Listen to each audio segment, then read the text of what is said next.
로마서 16장 거기 17절에서 19절까지입니다. 형제들아, 이제 내가 너희에게 간청하노니 너희가 배운 교리에 역행하여 분쟁을 일으키고 실족하게 하는 자들을 지목하고 그들을 피하라. 이는 그 같은 자들은 우리 주 예수 그리스도를 섬기지 아니하고 자기 배만 섬기나니 좋은 말과 빼어난 말솜씨로 단순한 자들의 마음을 속이기 때문이라. 다 같이요. 이는 너희의 순종이 모든 사람에게 널리 알려졌기 때문이라. 그러므로 내가 너희로 인하여 기뻐하나 다만 나는 너희가 선한 것에 대하여 지혜롭고 악에 관하여는 단순하기를 원하노라. 아멘. 자, 여기 17절 끝에 그들을 피하라 찾으셨어요? 그들을 피하라. 그런 제목으로 여러분에게 말씀을 드리겠습니다. 바울은 지금껏 앞에서 이렇게 보면은 인사하라, 문안하라 그런 말을 많이 했어요. 그것도 한 번이 아니라 반복해서 여러 번 이렇게 얘기했던 것을 보게 돼요. 근데 오늘 우리가 본 본문에는 그런 게 아니라 피하라. 그 사람에 대해서 인사하고 문안하는 게 성도들 간에 그게 당연한 거 아닙니까? 그런데 어떤 사람에 대해서는 피하라. 이렇게 말을 하고 있다는 거죠. 그 바울이 이렇게 피하라고 하는 이유는 뭘까요? 어쩌면 로마 교회에 문제를 일으키는 사람들에 대한 이야기를 누군가로부터 전해 들었을 수도 있는 것이고, 아니면 바울이 이곳저곳 복음을 전하면서 교회를 세우는 가운데 그 교회마다 골치를 앓게 하는, 그러니까 문제를 일으키는 그런 사람들을 보았기 때문에 혹시라도 로마 교회에 그런 사람들이 있다면 피하라는 뜻으로 이 말을 할 수가 있다는 거죠. 그러나 이렇게 하든 저렇게 하든 한 가지 바울의 그 관심은 뭐냐면 로마 교회가 흔들림 없이 건전하게 굳건하게 세워지는 것을 원하고 있다는 거죠. 그래서 피하라 이렇게 말했던 거예요. 그러면 여러분, 이 피하라는 말은 결국은 가만히 뒤집어 보면 가깝게 지내지 말라 그 소리예요. 그리고 또 친밀하게 지내지 말라 그 소리고요. 교제하지 말라, 친하게 지낼 생각하지 말라 그런 뜻이에요. 그러니까 아니 어떤 사람들이길래 도대체 그런 사람들에게는 피하라, 가까이 지내지 말라, 이렇게 친밀하게 지낼 생각하지 말라, 교제하지 말라 이렇게 하는 걸까? 오늘 그걸 저하고 여러분이 살펴보도록 하겠습니다. 이것에 대해서 이제 두 가지로 여러분에게 말씀을 드리려고 하는데, 하나는 뭐냐면 배운 교리에 역행하는 사람들입니다. 자, 17절 우리 다 같이 읽겠습니다. 형제들아, 이제 내가 너희에게 간청하노니 너희가 배운 교리에 역행하여 분쟁을 일으키고 실족하게 하는 자들을 지목하고 그들을 피하라. 이게 바울의 첫 번째 권면이에요. 배운 교리에 역행하는 자들을 피하라 그 소리예요. 이 사람들의 특징은 뭐냐면 분쟁을 일으키는 거예요. 다툼을 일으키는 거죠. 그런데 성령님의 뜻은 본래 뭡니까? 성령이 하나 되게 하신 것을 힘써 지키는 것이 성령님의 뜻이죠. 근데 이 사람들은 그게 아니라 자꾸 분쟁을 일으키는 거예요. 자꾸 파당을 형성하고 다른 사람하고 충돌하면서 교회를 세워갈 때 다른 사람을 위축시키고 힘 빠지게 하는 그런 일들을 하는 거죠. 여러분, 하나의 지역교회가 반드시 그 교회가 세워지는 과정에서 지켜가야 되는 교리라는 게 있습니다. 교리가 뭐예요? 교리는 다른 게 아니라 하나님에 대해서, 성경에 대해서, 구원에 대해서, 예수님에 대해서, 성령님에 대해서, 마귀에 대해서, 또 여러 가지 있잖아요. 우리가 종말에 대해서 이런 것들을 성경이 뭐라고 말하는지 정리해 놓은 게 교리예요. 그러면 교리를 어떤 사람들은 굉장히 종교 속에서나 얘기하는 걸로 생각하는데, 교리는 그렇다면 성경이 뭐라고 말하는지를 정리해 놓은 거라면 우리가 교리를 배우는 게 필요합니까? 네, 배우는 게 필요한 거죠. 그리고 교리를 지켜가는 게 필요합니까? 그렇죠. 그래서 여기 17절에 너희가 배운 교리 그렇게 말하고 있어요. 그러니까 우리는 교리를 배울 필요가 있는 거죠. 그리고 설교라는 게 교리가 스며 있기 마련이에요. 여러분, 성경을 가르치거나 설교를 하거나 할 때는 그 교리가 바탕에 있기 마련이에요. 근데 교리가 없으면 어떻게 하냐? 산으로 다니는 거예요. 이산으로 다니는 거예요. 그 중심이 없는 말씀이 어느 때는 이런 소리 하는 것 같다가 어느 때는 저런 소리 하는 것 같고 이렇게 되는 거죠. 그러나 그 설교가 교리가 딱 바탕에 깔려 있으면 이런 상황이든지 저런 상황이든지 이게 왔다 갔다 하지 않고 한결같이 뭔가 귀한 메시지들을 줄 수가 있다는 거죠. 여러분, 그래서 교리는 참으로 중요한 거예요. 그래서 우리 헌법에도 여러분 우리가 목회 안내서를 나눠주잖아요. 여기 보면 그 앞에 어때요? 교리가 등장해요. 그런데 여기 우리가 뭘 믿는지 이렇게 소개하고 있잖아요. 여기 보면 성경에 대해서, 그리고 하나님에 대해서, 예수 그리스도에 대해서, 성령에 대해서 이런 것들이 쭉 나온다고요. 우리가 뭘 믿는지 이걸 정리하는 거예요. 그러면 우리 교회 지체가 되고 싶은 사람이 있다고 할 때 그 사람들이 그냥 덜커덕 교회에 들어오는 게 아니라 만약에 좀 성경을 아는 사람, 교회 생활을 해본 사람이라면 이게 홈페이지에도 게시되어 있거든요. 그러니까 이걸 읽어보면서 아, 마라나타 침례교는 이런 걸 믿는구나, 이런 교리를 가지고 있구나 확인할 수 있겠죠. 우리는 이걸 숨기지 않는다고요. 우리 교회가 어떤 교회인지 그냥 다 공개해서 우리가 이런 걸 믿고 이런 걸 추구해 간다고 알리는 거란 말이죠. 그러면 실제로 우리 교회 지체가 되려면 필요한 게 뭘까요? 세 가지인데, 첫째, 우리 교회 지체가 되려면 반드시 구원받은 사실이 있어야 돼요. 예수님을 자신의 구주로, 주님으로 믿고 받아들인 사실이 있어야 되는 거죠. 여러분 그렇죠? 그러니까 다른 데서 교회 생활 오래 했다는 그 경력만으로 이 교회 지체가 될 수 있습니까? 그건 아니죠. 다른 데서 오래 교회 생활을 했어도 구원받지 못했다면 이 교회 지체는 될 수가 없어요. 이 교회 지체가 되려면 반드시 구원받고 예수님이 나의 구주시고 나의 주님이시라는 명확한 고백. 그래서 이것이 나의 간증이요, 이것이 나의 찬송일세, 그 노래가 그냥 형식적으로 부르는 노래가 아니라 그 마음속에서 이 내 고백이 돼야 되는 거예요. 예수로 나의 구주 삼고, 이게 그냥 따라 부르는 노래가 아니라 내 속에서 진짜 고백이 돼야 되는 거죠. 그 사람이 우리 교회 지체가 될 수 있는 거죠. 두 번째로 어떤 사람입니까? 반드시 성경적인 침례를 받은 사실이 있어야 되는 거예요.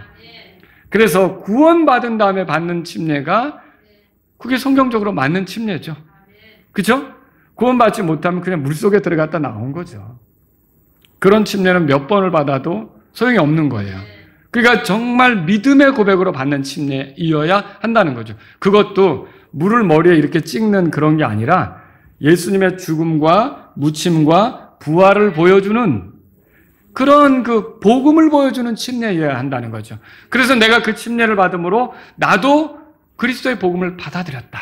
그 복음이 나를 위한 것이다. 예수님의 죽음, 무침, 부활은 나를 위해 있었다. 나도 그리스도와 함께 죽었다, 묻혔다, 부활했다. 이것을 고백하면서 받는 게 침례라는 거죠. 이 침례를 받아야 이제 우리 교회 지체가 될 수 있는 거죠. 그리고 여기다가 세 번째 게 있어요. 이 세 번째 건 뭡니까? 마라나타 침례교회 믿는 바와, 요 믿는 바가 교리예요. 믿는 바와 실행에 따라 같이 책임을 다해서 교회를 섬기겠다는 뜻이 있어야 되는 거예요. 그런 의지가 있어야 되는 거죠.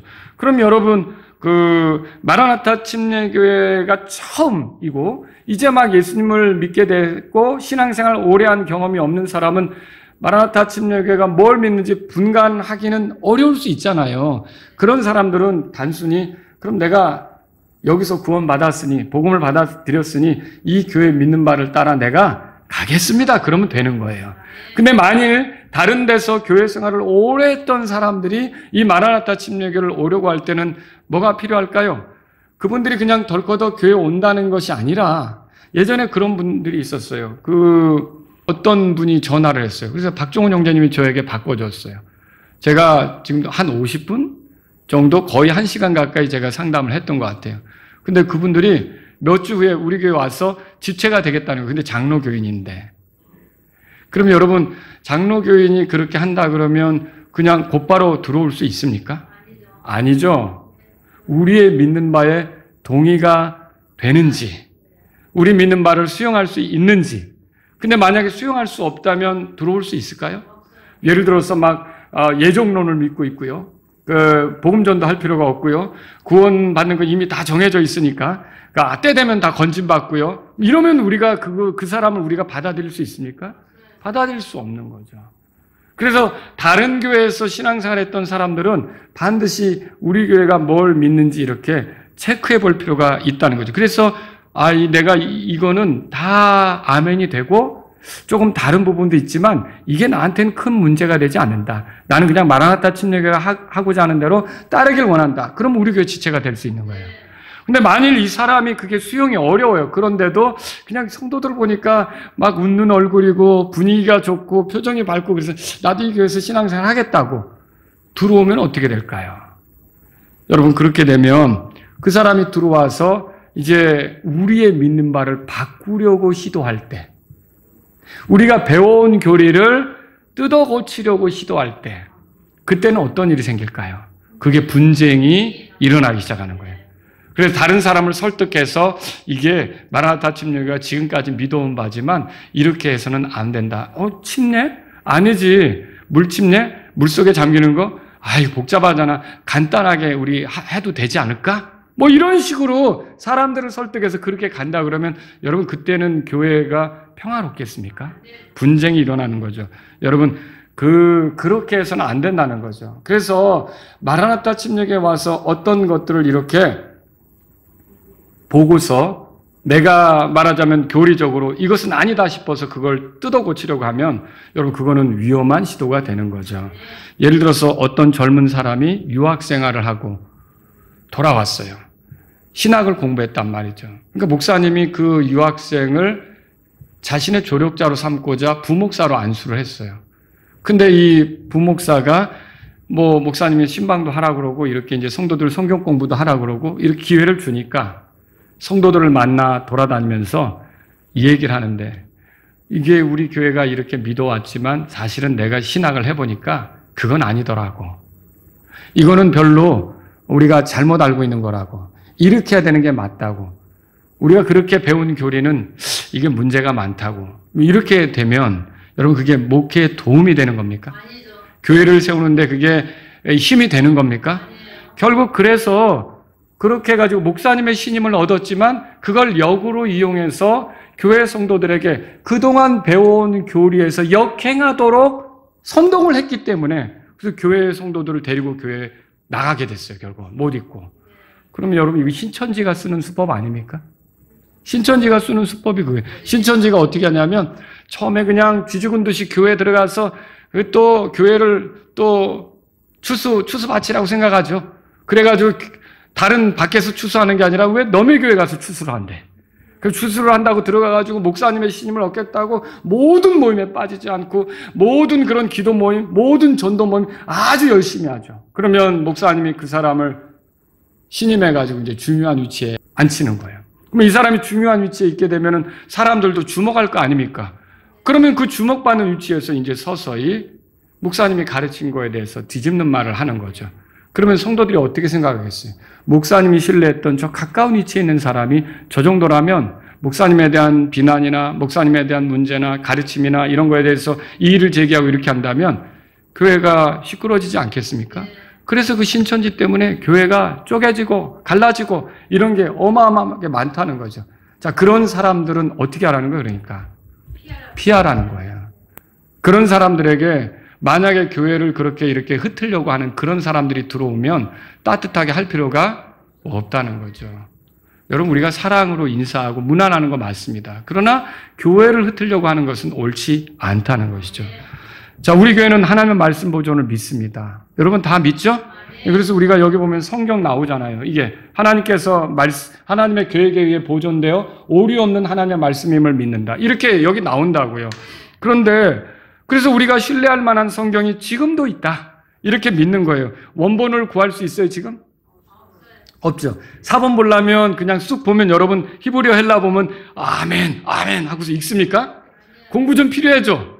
공부도 1, 2년 해야 됩니까? 이거 진짜 이게 다 무슨 암호 같고 어려운 거란 말이에요. 그런데 그럼에도 불구하고 하나님은 오늘날 우리가 성경을 읽고 하나님 말씀을 깨닫도록 말씀을 보존해 주셨죠. 우리가 그래서 영어 킹제임스 성경을 보는 거 아닙니까? 그리고 이 킹제임스 성경으로 우리가 신앙생활 하는데 한글로 번역된 이제 그 본문으로 우리가 신앙생활을 하는 거죠. 우리가 하나님의 말씀이 지금도 이렇게 보존돼서 우리가 읽으면 이게 하나님 말씀이다라는 확신을 가지고 살아갈 수가 있는 거예요. 그런데 갑자기 어느 날 누가 들어와서 교회 안에 들어와서 이런 걸 다 알고 있으면서 우리의 믿음 조항을 알고 있으면서 이제 성도들을 붙잡고 얘기하기 시작합니다. 킹제임스 성경은 문제가 좀 있다. 오늘날 신뢰할 만한 성경은 없다. 그리고 킹제임스 성경은 고어체니까 이해하기가 어려워서 NIV나 현대 역본을 중심으로 봐야 된다. 뭐 이렇게 하면서 우리가 가지고 있는 확신에 대해서 우리가 배운 교리에 대해서 역행하는 것을 한다. 여러분 그렇게 되면 어떻게 되겠습니까? 분쟁이 일어나는 거죠. 예, 그 사람은 자기의 생각에 일치하는 교회를 찾아가면 되는 거예요. 우리가 잘 믿고 있는 걸 여기서 뜯어 고치려고 하면 안 되는 거라는 거죠. 그 교회를 파괴하는 거예요. 교회를 세우는 것이 아니란 말이죠. 하나님의 말씀이 섭리로 보존된다는 진리를 우리는 믿고 있어요. 지금도 하나님 말씀이 우리에게 정확히 주어지고 있다는 걸 믿고 있어요. 이걸 뜯어 고치려고 하면 안 된다는 거죠. 자, 이렇게 분쟁을 일으키는 사람들은 자기들의 주장을 지지하도록 사람들에게 두 가지 프레임을 씌웁니다. 무서운 프레임이에요. 그것도 알아야 돼요. 대화할 때 첫째 프레임은 뭐냐면요. 자기와 입장이 다른 사람을 무지하다 그렇게 얘기를 해요. 무지하다는 게 뭐예요? 잘 모른다 이렇게 얘기하는 거죠. 예, 몰라서 그렇다 이렇게 하는 거죠. 그래서 아까 제가 예를 들었던 그 유학 갔다 온 그 부목사 이야기. 그 사람도 말하자면 담임 목사가 열심히 성도들을 가르쳤지만 자기가 신방하면서 성도들을 만나거나 이럴 때 내가 유학을 해보니까 그게 아니더라. 나는 배웠다. 그런데 이건 목사님이 몰라서 그렇다. 여러분 이거 옳습니까? 그러면 사람들이 무지하다는 소리는 또 무식하다는 소리, 무식한 측에 속하고 싶지는 않거든요. 그래서 그런 말에 혹 넘어가게 되는 거죠. 그러면 그런 말에 넘어간 사람과 배운 교리를 붙잡고 있는 사람 사이에 어떻게 해요? 분쟁이 생기게 되는 거죠. 그래서 이런 사람들은 피하라는 거예요. 또 다른 하나는 뭡니까? 자기와 다른 입장에 선 사람에 대해서 비성경적이라고 매도하는 거예요. 비성경적. 그리고 또 심지어는 구원받지 못했다 이런 식으로까지도 매도하는 거죠. 믿음이 약한 사람은 비성경적이라는 말을 들을 때 놀래요. 그렇지 않습니까? 이렇게 믿으면 구원도 못 받은 거야 라고 할 때 놀랜단 말이죠. 여러분 그렇게 해서 그 말에 가스라이팅을 당해가지고 자기가 붙잡고 있던 것들을 내려놓게 되는 일이 생긴다는 거예요. 이런 논법으로 자기와 다른 입장에 선 사람을 코너로 몰고 가는 거에 대해서 우리는 주의하고 그런 사람들을 어떻게 해요? 피해야 되는 거예요. 피해야 되는 거예요. 물론 이런 거 있어요. 어떤 경우는 정말 무지하기에 비성경적인 모습을 취할 수도 있어요. 그런 것들은 안 되죠. 그 무지함을 깨우쳐줘야 되죠.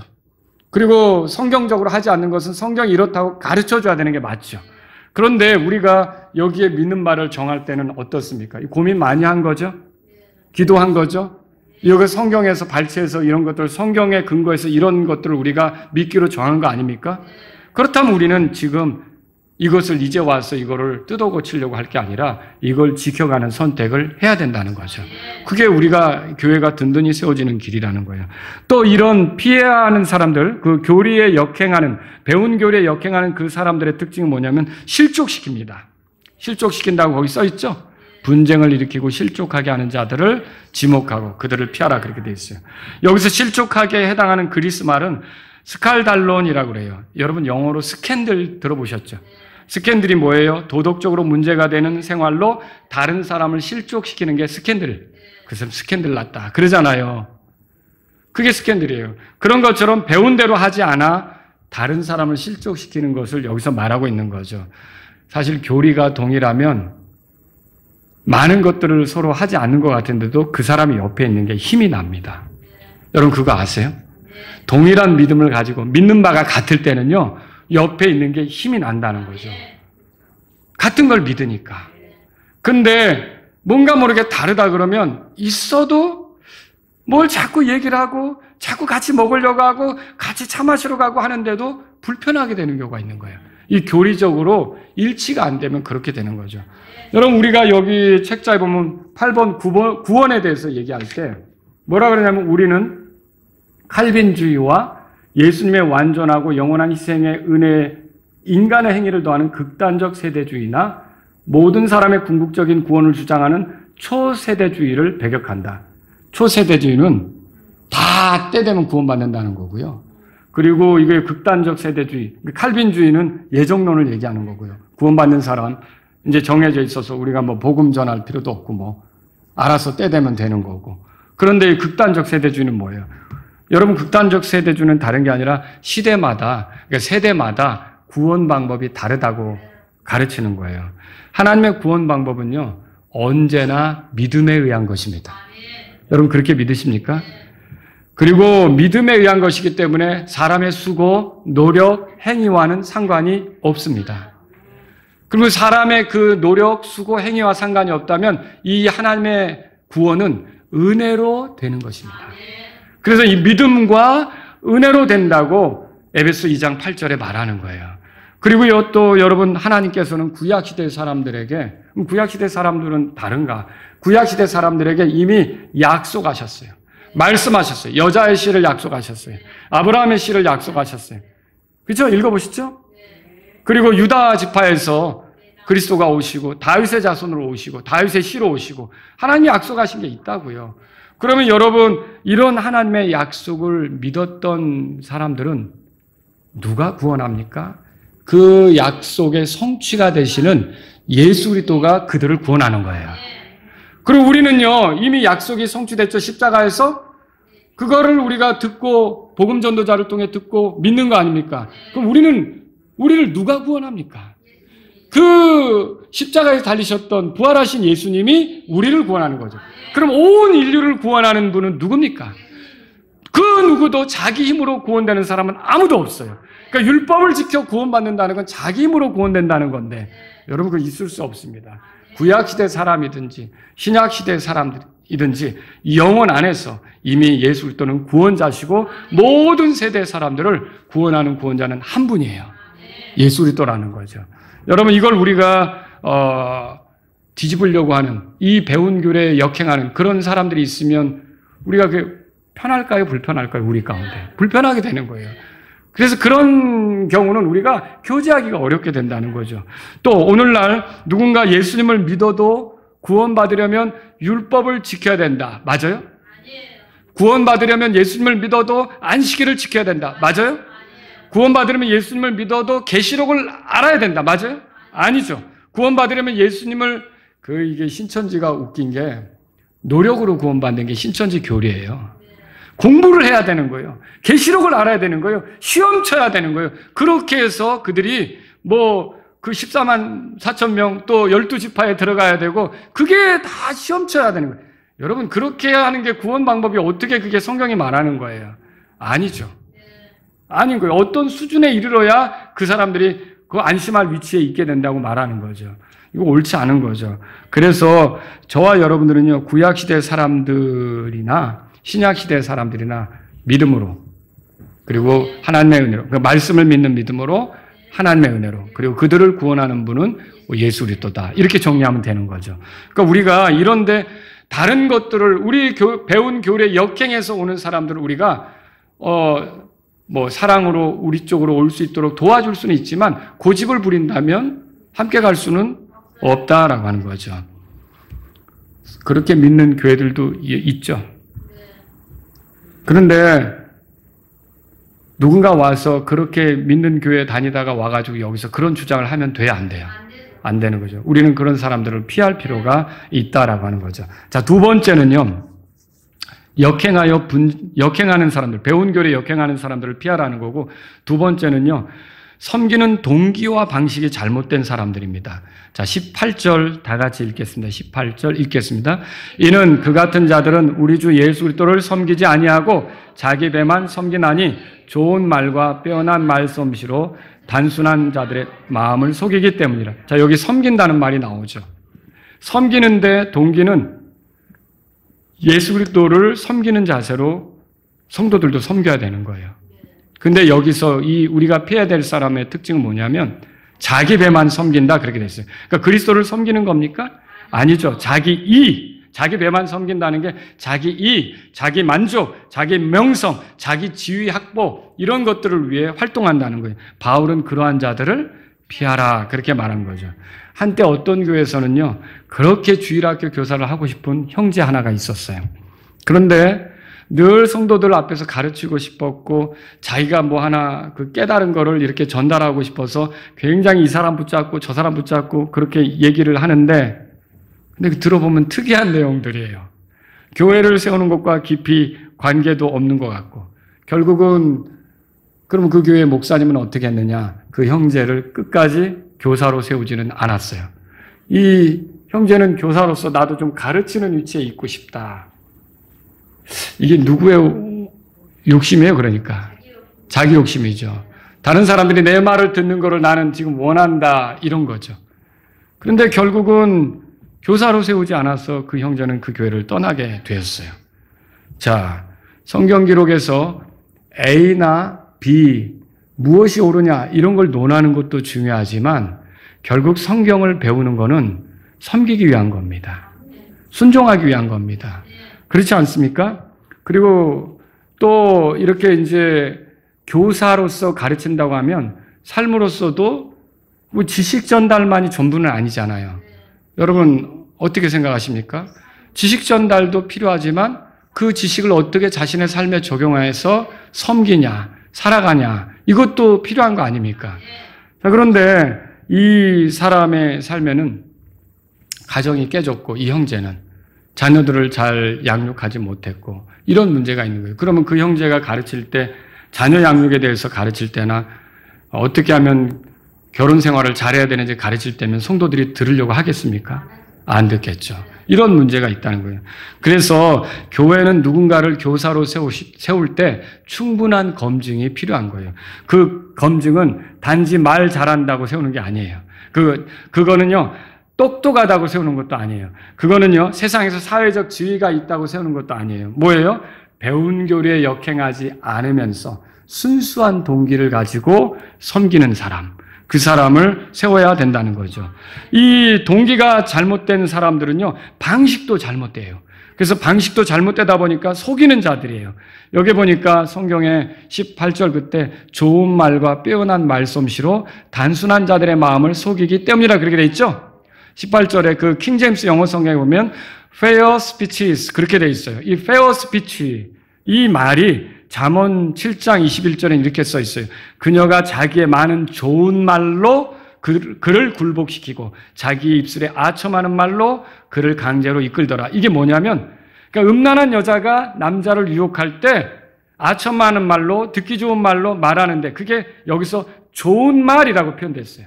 그러니까 듣기에 좋은 말이죠. 이게 fair speech예요. 그러니까 사람에게만 달콤하게 들리는 그 말을 하는 거죠. 그러니까 자기가 그 사람들에게 어떤 그 인기나 명성이나 지위 이런 것들을 얻기 위해 달콤한 말을 하는 거라는 거죠. 여러분 이건 위험하다라고 하는 거예요. 그게 속이는 말이에요. 속이는 혀예요. 이단들의 특징을 보세요. 그들은 주로 자신이 새로운 계시를 받은 것처럼 사람들을 속여요. 자, 하나님께로부터는 새로운 이 직통 계시가 있어요, 없어요? 그거 없는데 계시는 이미 성경 기록으로 끝난 거예요. 그렇죠? 그런데 직통 계시가 있는 것처럼 하는 자들은 다 속이는 자들이에요. 그래서 자기를 하나님이 특별히 대우하셔서 뭘 주셨나 보다 우러러보게 하는 거. 이게 문제라는 거죠. 또 성경 기록으로 충분하지 않은 것처럼 자신이 받은 계시로 보충해야 된다. 맞아요? 속이는 거죠. 이것도 속이는 거예요. 또 여러분 이단 교주의 모습을 보세요. 거의 자기를 예수님과 동급으로 얘기해요. 그거 속이는 거죠. 예수님하고 같은 자가 도대체 누가 있어요? 자, 십자가에서 죽으시고 묻히셨던 그분을 하나님께서 높이 올리셨는데 모든 이름 위에 뛰어난 이름을 주셨다 그랬어요. 모든 무릎이 그분께 굴복하게 하셨어요.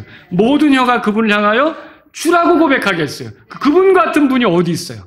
근데 이단 교주들은 마치 자기가 예수의 동급인 것처럼 혹은 예수님이 좀 부족했기 때문에 자기가 와서 보충하는 것처럼 속이는 자들이죠. 여러분 이런 자들은 피해야 되는 거예요. 이런 자들은 따라가면 안 된다라고 하는 것이죠. 또 이단 교주들은 어때요? 그가 내뱉은 말이 법이 되는 거예요. 그리고요 그 말대로 해야 믿음이 좋은 사람인 것처럼 가르치는 거죠. 여러분 성경대로 해야 복이 되는 거예요. 성경대로 해야. 예수 그리스도가 뛰어나다고 말해요. 그 이단 교주들도. 그런데 그분의 신성을 부인하는 경우가 있어요. 이건 잘못이죠. 또 들어보세요. 예수 그리스도가 훌륭하다고 말해요. 그런데 그분으로 충분하지 않아 자기가 필요하다고 말해요. 맞아요? 다 속이는 거죠. 또 이단들도요. 예수님이 구원자라고 말해요. 하나님의 교회나 신천지나 다 예수님이 구원자라고 말해요. 그런데 구원을 위해서라면 그들이 지켜야 되는 뭐가 있어요. 또 공부해야 되는 뭐가 있어요. 그러면 맞아요? 아니죠. 우린 예수님으로 충분하죠. 그게 다 속이는 자들이라는 거죠. 그들을 어떻게 하라고요? 피하라. 피하라. 그런 자들을 피하라. 성경이 가르치고 있는 거죠.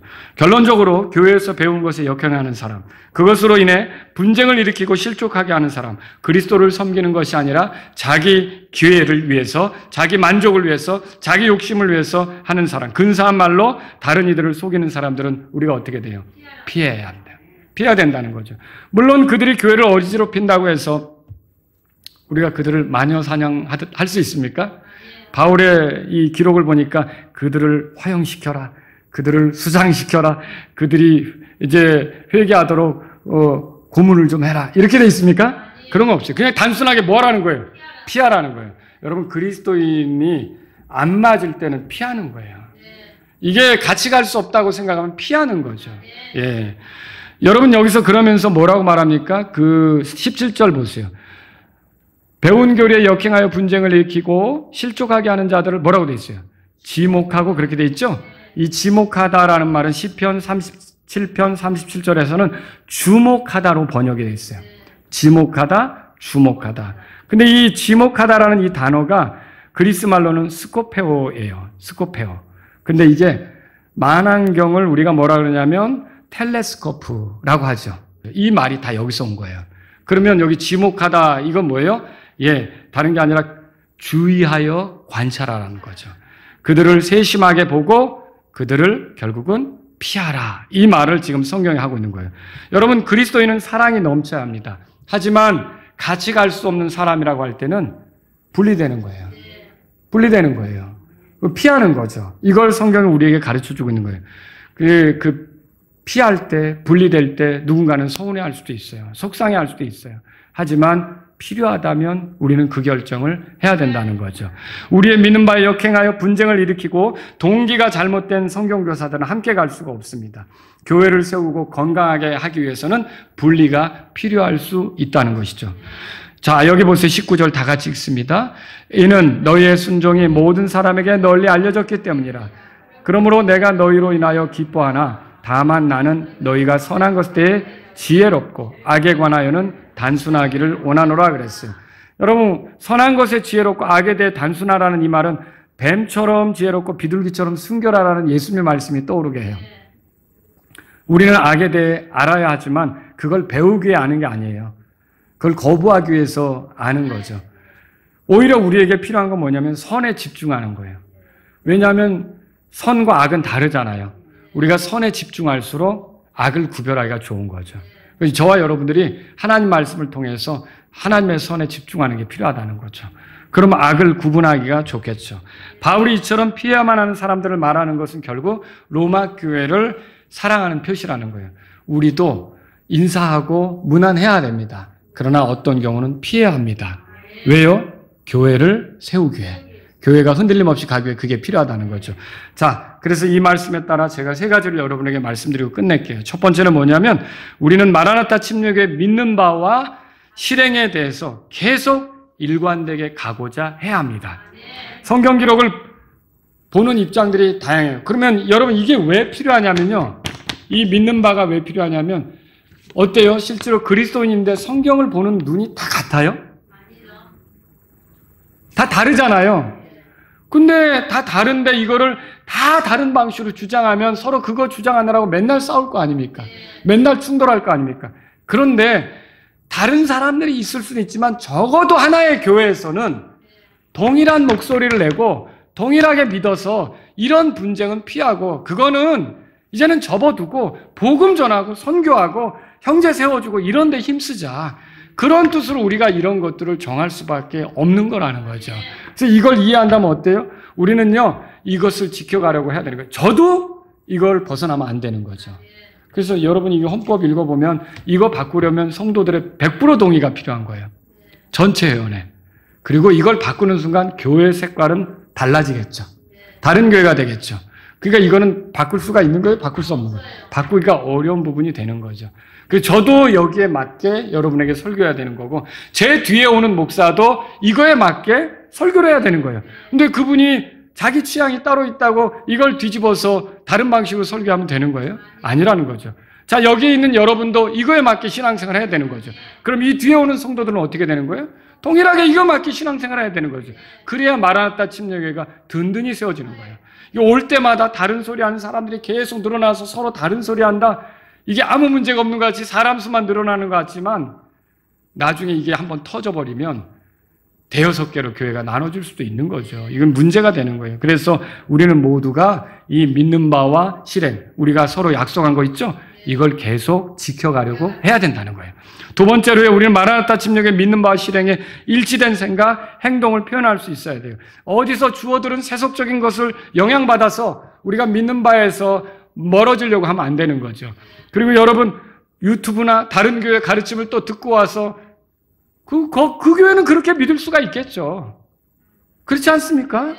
그 교회들은 장로교회가 믿는 걸 우리가 끌어올 수 있습니까? 끌어올 수 없죠. 순복음교회가 믿는 거 방언하고 막 이런 거 우리 끌어올 수 있습니까? 끌어올 수 없어요. 독립침례교회라도 믿는 것이 조금씩 다를 수가 있죠. 여러분이 그 아시아 7교회가 예수님이 그 교회에게 말할 때 그 교회들에게 말할 때 메시지 내용이 같아요? 달라요? 다 달라요.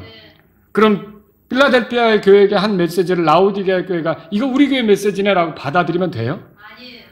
라오디게아 교회는 책망받아야 되는데 필라델피아 교회는 칭찬받아야 되는 거고 그런데 책망받아야 되는 회개할 교회가 이거 자기 교회에게 주어진 메시지는 내던지고 다른 교회에게 주어진 메시지들을 끌어들이려고 하면 되냐는 거죠. 여러분이 다른 어떤 것들을 들을 수는 있지만 항상 우리 교회 믿는 바에 그 기준을 가지고 비교해보고 판단해보고 우리의 믿음이 뒤로 물러가지 않는 그런 선택을 하셔야 된다는 거죠. 그것이 교회를 세우는데 여러분이 필요하다는 것을 믿으시기 바랍니다. 또 여러분 세 번째로 우리는 마라나타 침례교회 믿는 바와 실행이 교회의 하나됨을 위해 있다고 믿어야 되는 거예요. 그래서 교회를 하나 되게 하는 일에 집중해야 돼요. 유별난 생각, 유별난 주장에 주의하셔야 되죠. 교회 생활은 이슈나 또 뭐 어떤 특이한 사건에 대한 해설 이런 것들을 수집하는 즐거움으로 신앙생활하는 게 아니에요. 또 그런 것만 쫓아다니는 사람들이 있어요. 근데 여러분 보세요. 여기 19절에 너희의 순종이 모든 사람에게 널리 알려졌기 때문이라 19절에 써 있죠? 정말로 중요한 건 뭐예요? 이게 무슨 사건, 뭐 이거 어떻게 풀고 이건 어떻고 이걸 머리에 잔뜩 알고 있는데 순종은 없어요. 그럼 좋은 교회 생활입니까? 아니죠. 지식적으로 뭘 아는 것 같아서 자기가 그 지식으로 레벨이 업이 된 것 같아요. 그래서 그거 모르는 사람 보고 아이 그런 것도 몰라? 하면서 뭐 자기가 업그레이드 된 것처럼 얘기한다는 거죠. 그러나 실제로 형제 사랑하거나 겸손하거나 섬기는 거나 희생하는 거나 순종이 없어요. 그럼 그것이 올바로 교회 생활하는 겁니까? 아니라는 거죠. 여기 보세요. 너희의 순종이 모든 사람에게 널리 알려졌다. 이게 로마 교회의 교회 생활의 모습을 말해주고 있는 거죠. 정말 우리가 성경을 배우는 이유는 어디 있습니까? 이런 것들이 왜 있는 거예요? 이런 것들의 기초에서 우리가 하나님 말씀에 순종해서 하나님을 섬기고 성도들을 섬기려고 있는 거란 말이죠. 그러니까 여러분이 뭐 특별한 거, 막 그 이슈 되는 거 이런 것들을 쫓아다니면서 머리로만 그게 취미예요, 말하자면. 그거 모으는 거. 뭐, reptilian이 어떻다, 뭐, 이런 거 있잖아요. 그리고 뭐, 여러 가지 뭐, 이상한 이슈 되는 거 있잖아요. 그런 것들만 모아다니면서 평평한 지구가 어떻다, 막 모든 이런 것들을 모아다니면서 순종하는 건 없어요. 그럼 여러분, 그거는 문제가 되는 거라는 거죠.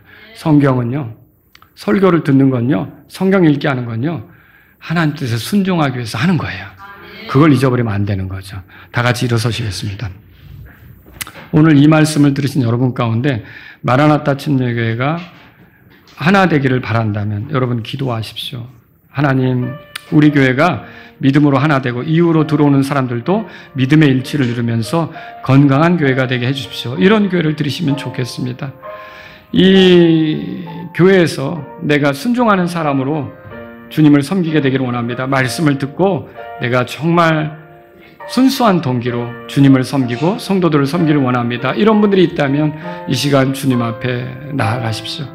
하나님 아버지, 이 교회가 교리적으로 배운 것들 계속 간직하면서 갈 수 있는 교회가 되게 해주십시오. 이런 분들이 있다면 이 시간 주님 앞에 나아가십시오.